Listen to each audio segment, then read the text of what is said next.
ചെങ്കദളി മലർചുണ്ടിലിന്നാർക്കു നീ കുങ്കുമരാഗം കരുതി വച്ചു.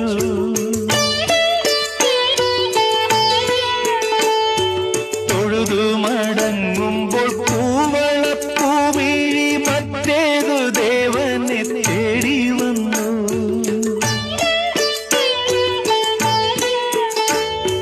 മാറണിക്കച്ച കവർന്നു കാറ്റു നിന്നങ്ക പരാഗം മുകർന്നു.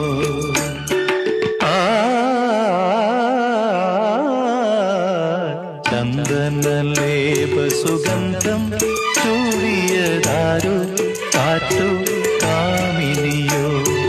മൈവർണ്ണപ്പെട്ടി തുറന്നു കൊടുത്തത് യൗവനമോ